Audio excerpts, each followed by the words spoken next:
먼 옛날 당군이 세웠던 강화 참성담부터 외세가 몰려오던 개항기를 거쳐 국제도시로 나아가는 지금까지 인천은 오랜 역사만큼이나 수많은 전설이 가득하더라. 고난이 있고 감동이 있고 이야기가 있는 그 전설들을 찾아 떠나본다. 인천 야구.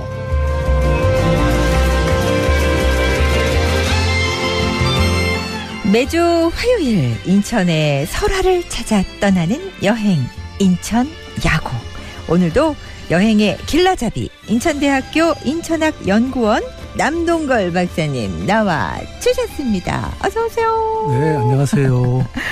우리 7259번님이 저는 매주 인천 야구 깊이 새겨 듣는 편입니다. 아유, 감사합니다. 너무 솔직하세요. 깊이 새겨 듣습니다 아니고 깊이 새겨 듣는 편입니다. 그러니까 저희가 이분이 제가 볼 때 한 70% 정도 새겨 듣으시는 것 같아요. 오늘은 100%까지 가보죠, 박사님. 네, 그렇게 하겠습니다. 준비되셨죠? 네, 준비됐습니다. 오늘은 어떤 설화예요? 네, 오늘은 그 인천 계양산 자락에 위치한 곳에 그 장릉이라는 왕릉이 있습니다. 네. 네, 바로 이 장릉의 조성 과정과 관련된 이야기인데요. 그 장릉은 조선 인조의 아버지인 그 원종의 능입니다. 예, 원래 이 능의 위치는 인천시가 아니라 이제 김포시에 있거든요. 네네. 예, 근데 이 능 조성 과정의 이야기가 이제 계양구에 전해지고 있습니다. 예, 오늘 이야기는 이제 풍수설화의 일종으로 그 중에 능, 즉 무덤의 조성 과정을 담고 있기에 이제 풍수설화 중에서 네. 음택풍수설화라고 할 수가 있겠습니다. 음택풍수설화. 요즘 말이 어려운데 음택풍수설화는 뭐예요? 예, 전에 한번 말씀드린 적이 있는데요. 그 풍수설화는 자연지리의 인문적 의미를 더해서 인간의 길흉 화복을 해석하려고 하는 풍수지리설이라고 있는데 네네. 그 풍수지리설과 관련된 설화를 말합니다. 풍수에는 그 일반적으로 양택풍수, 음택풍수가 있다라고 하는데요. 네. 그중에서 양택풍수는 사람들의 거주 공간, 즉 이제 주택과 관련된 풍수를 말하고요. 네. 음택풍수는 이제 무덤과 관련된 것을 말합니다. 네. 그러므로 이제 음택풍수설화는 무덤을 조성하는 과정에서 생성된 설화를 이제 말하는 거죠. 예로부터 우리나라는 좋은 곳에 조상의 몇 자리를 쓰게 되면 자손이 잘 된다라는 그런 믿음이 있었어요. 맞아요. 그래서 이와 관련된 설화, 즉 이제 음택풍수설화가 전국적으로 상당히 많이 전해지고 있습니다. 오늘 이야기는 이제 인조의 아버지인 원종의 능을 이장하면서 이제 장릉에 모시게 되는데 그 모시는 그 산역, 여기서 산역이라는 거는 이제 산에서 묘를 만들거나 뭐 이정할 때 흙을 파고하고 묻고 하는 그런 일을 얘기하는데요. 네. 그 산역 과정에서 이야기가 시작이 됩니다. 인조의 아버지인 원종의 능을 이장하면서 생긴 또 이야기 궁금합니다. 이야기 속으로 들어가 봅니다.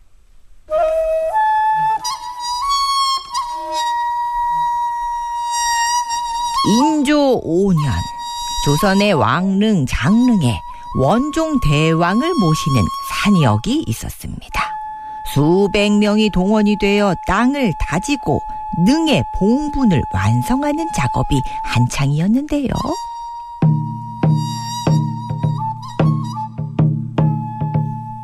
그날 비장한 분위기를 만들기 위해 부평에서 이름난 북잡이 박씨와 명창 김씨가 불려왔습니다. 인자하신 우리 대왕님의 부왕님, 이제 명당에 몸을 눕혀 긴 잠을 주무시는구나. 그들이 처량하게 요령, 즉 큰 방울을 울리며 묘다지는 노래를 선창하면 산역에 나온 상두꾼들이 에라 달공 이렇게 후렴을 따라 부르며 흙을 다졌습니다. 상도꾼들은 흙을 무덤 위에 쌓고서 흙이 단단하게 다져지기까지 여러 차례 땅을 다졌는데요. 이 동작이 마치 춤을 추는 것 같았습니다. 그런데 이 공사가 최고조에 이르렀을 즈음 소리꾼이 아닌 북잡이의 입에서 이상한 선창이 흘러나왔습니다. 효성 높은 우리 대왕님의 부왕님, 세 발만 더 위에 모셨다면 진짜로 명당인 것을. 하늘같이 높은 주상의 부왕, 즉 아버지를 모시는 터에 이게 무슨 소리인지 다들 웅성거렸습니다. 하급 관리가 국장 도감에 보고하자 분노한 국장 도감이 즉시 북잡이에게 따져 물었습니다. 네, 이놈! 네가 뭘 안다고 이 주상전하의 부왕님을 모시는 능터에서 잡소리를 하느냐? 북잡이는 납작 이마를 땅에 대고 엎드렸습니다. 죽을 죄를 졌습니다. 사실 방위가 좀 안 맞는 듯해서 저도 모르게 그 말이 흘러나왔습니다.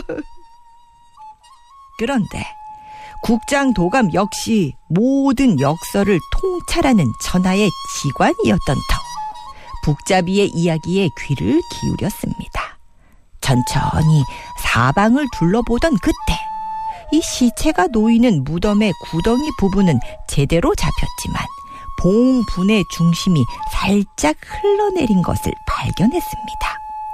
아, 그래, 네 말이 맞구나. 네가 아니었다면 전하에게 큰 불충을 범할 뻔했다.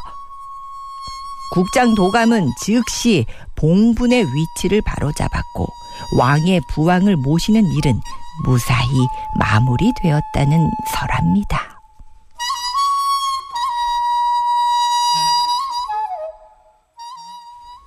중간에 이제 명창도 나오고 북잡이 분이 그 소리를 잠깐 하잖아요. 네네. 이제 가면 언제 오나 이런 식인 거죠? 그렇죠. 예. 뭐 타령 같은 그런 대로. 예. 아니 우리 박사님 이런 또 원고가 있었다면은 저한테 미리 귀띔을 해주시면 제가 사사를 받아갖고 오죠. 잘하셨는데요. 여러분 죄송합니다. 판소리를 제대로 못 전해드려서. 그렇다면 여러분 노래 듣고 와서 또 이야기 이어가도록 하겠습니다. 유현상 청춘 응원가. 인천 야곡 우리 남동걸 박사님과 함께하고 있는데요. 음택풍수라고 말씀해 주셨잖아요. 네네. 묘자리 이렇게 하는 거. 네. 근데 이제 이거를 북잡이가 노래로 이렇게 표현을 하면서 바로 잡아준 거죠. 그렇죠. 예. 큰일을 한 거네요. 그러면. 네, 그렇죠. 예. 그 당시에는 이게 중요하잖아요. 묘자리 하는 게. 그럼요. 혹시 그 묘자리가 잘못돼가지고 뭐 후손이 잘못되기라도 한다거나 물론 이제 뭐 후손까지 안 간다라고 하더라도 나중에 이제 정해진 위치가 아닌 곳에 이제 능을 조성했다라는 것을 이제 조정해서 알게 된다라고 한다면 특히 이 능이라는 것은 이제 임금 왕족과 관련이 있는 거잖아요. 그렇죠. 왕의 부왕과 관련된 일이기 때문에 그 후손은 왕 또는 왕족일 수밖에 없는 거죠. 네. 그렇기 때문에 이를 주관한 국장도감 등 관리들은 뭐 목숨까지도 잃을 수 있는 굉장히 큰 일이라고 볼 수 있는 거죠. 예. 그렇네요. 그런데 그러니까 장릉에 모셔진 원종이잖아요. 네네. 근데 원종은 생전에는 살아있을 때는 왕은 아니었죠. 예, 그렇습니다. 그 장릉에 묻힌 원종은 그 선조의 5번째 아들입니다. 정원군이었는데요. 네. 선조의 후궁인 임빈 김씨의 소생입니다. 1580년 임진왜란이 하기 전이죠. 네. 그때 태어나서 광해군이 집정할 당시에 좀 박해를 좀 많이 받았어요. 그래서 우울한 삶을 살다가 네. 비교적 이른 나이인 한 40대 정도의 세상을 떠난 인물입니다. 그런데 이후에 이제 반정으로 아들 인조가 이제 왕위에 오르게 되죠. 네. 그러면서 왕의 아버지이기 때문에 대원군으로 추상이 되었다가 이어서 이제 대왕으로 추존이 된 거죠, 왕으로. 그렇기 때문에 이제 기존에 있는 무덤에서 왕으로 승격이 됐기 때문에 왕릉으로 또 승격이 돼야 되잖아요. 그 과정에서 이제 묘를 조성하게 된 거죠. 그러니까 생전에는 왕이 아니었지만 아들이 왕이 되면서 덩달아 나중에는 사후에는 왕으로 이제 추존, 그렇죠. 더 높은 직위로 이렇게 올려주는 거죠. 그렇죠. 그런 거네요. 원종 이야기 좀 쭉 해주세요. 그 원종이 사실은 그 인조가 왕이 오르기 전에 왕이 오르기 전까지는 굉장히 힘없는 왕자였을 뿐이죠, 사실은. 네네. 그래서 이제 그 광해군의 핍박도 좀 받기도 했고, 네, 그래서 처음 죽은 후에는 첫 묘지가 그 경기도 양주에 조성이 되었어요. 네. 그러니까 구운 왕자의 무덤이기 때문에 왕릉이라고 할 수는 없죠. 예, 그런데 아들인 인조가 왕이 되니까 이제 김포로 이장을 하게 된 겁니다. 예, 이 장릉은 이제 원래 쌍릉으로 조성이 되어 있었는데 네. 왜 쌍릉이냐면 그 원종과 그 부인인 인헌왕후 이제 그 부인도 왕으로 이제 추존이 된 거겠죠. 네. 인헌왕후가 이제 나란히 묻혀 있어요. 예, 근데 이제 원종은 아들 덕에 이제 왕으로 추존이 되긴 했지만 네. 예, 생전에 왕에 아니었으니까. 오른 인물이 아니었잖아요. 네. 그죠?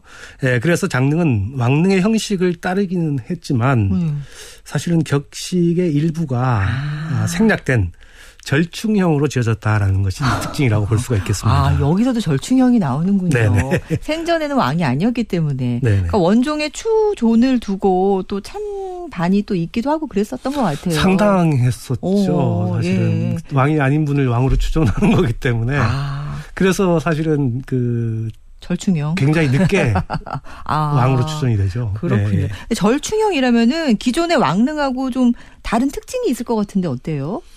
네, 그렇습니다. 그 김포로 이장하기 전만 해도 이제 왕으로 추존되기 전이었잖아요. 네. 그러니까 왕릉이 아니었다라고 말씀을 드렸는데, 왕으로 추존되면서 이제 무덤도 이제 왕릉으로 승격을 한 거죠. 네.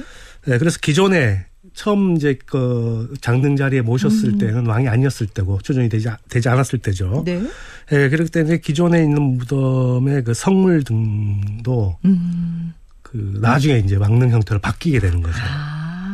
그러니까 이 과정에서 왕릉처럼 굉장히 웅장하게 만들기는 했지만, 네. 뭐 이제 병풍석과 뭐 난간석을 두르지 않았다라는 등 왕릉의 격식에서 한두 가지가 빠진 이런 형태라고 볼 수가 있는 겁니다. 아무래도 그 추존되는 것을 반대하는 측에 네, 그런 아마 또 상당한 반대가 있었던 것 같아요. 그래서 인조가 그 추존을 하려고 상당히 힘을 많이 기울였어요. 아, 그렇군요. 그래서 학자들 사이에서는 뭐 이제 인조 때 병자호란이 일어나잖아요. 네. 그것도 이게 너무 추존에 신경을 써가지고 그러지 않았냐 뭐 이런 얘기도 하는 분이 있어요. 예. 네. 썰로는 또 전해져 내려오고 있습니다. 그렇다면 여기서 날씨 안전 정보 듣고 와서 또 뒷이야기 이어가죠. 이유정 캐스터. 인천 야곡 함께하고 있는데요. 원종의 묘가 이제 능으로 바뀌는 과정도 또 이야기를 해주셨는데 네네. 장릉, 그러니까 원종의 묘죠. 이 장릉에서 눈여겨볼 게 뭐가 있을까요? 예, 전에도 이 원종의 능인 장릉과 관련된 그때는 이제 장릉을 잡기 위한 풍수 이야기를 잠깐 말씀을 드린 적이 있었는데 네. 그때도 잠깐 말씀을 드렸지만 장릉에는 이제 봉분 외에도 뭐 수락관이나 정자각 뭐 이런 것들이 남아 있으니까 한번 살펴보는 것도 좋을 듯하고요. 네. 근데 무엇보다도 그 정자각이라고 있는 그 건물 좌측과 우측에는 네. 뽕나무가 두 그루가 있어요.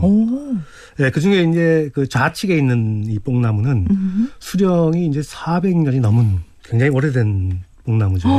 근데 이 뽕나무가 이제 인조가 직접 심었다라고 해요. 네. 그러니까 이제 그걸 생각을 하셔가지고 방문하셨을 때 한번 눈여겨 살펴보는 것도 재밌을 겁니다. 김포의 장릉, 방문하신다면은 거기 400년 된 뽕나무 두 그루가 있고 아들인 인조가 심었다는 것까지, 그 뒷이야기까지 잘 들었습니다. 우리 하영기 님이 저도 장릉 3번 정도 다녀왔습니다. 거기 산책하기도 정말 좋아요. 이렇게 네네. 또 다녀오신 이야기도 남겨주셨네요. 많은 분들이 표현은 안 하셔도 귀를 쫑긋하고 들어주신다니까요. 다음 주는 또 100% 여러분들에게 귀 기울여 들으실 수 있도록 준비를 하도록 하겠습니다. 우리 박사님 감사합니다. 네, 감사합니다. 네.